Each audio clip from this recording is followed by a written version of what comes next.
Knowledge అది transfer అవుతుంది బుర్రలోకి, that's all అని అన్నాడు. అప్పుడు వాళ్ళ అమ్మ చెప్పింది, నైవేద్యం కూడా అలాంటిదే అని. మనం ఏ ఇంటెన్షన్తో సమర్పిస్తున్నామనేది అక్కడికి చేరుతుంది.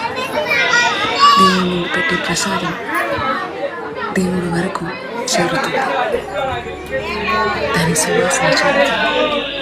ఎలాంటి మనసుతో సమర్పిస్తున్నామో అది కూడా చేరుతుంది.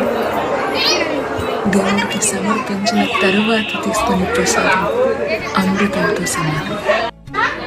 కరెక్ట్, క్వాంటిటీలో తగ్గకపోవచ్చు, కానీ దానికి అర్థం దేవుడు స్వీకరించలేదని కాదు.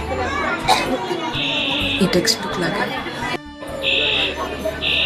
అది అక్కడే ఉంటుంది, కానీ అందులో ఉన్న భావన పై వరకు చేస్తామని చెప్పింది.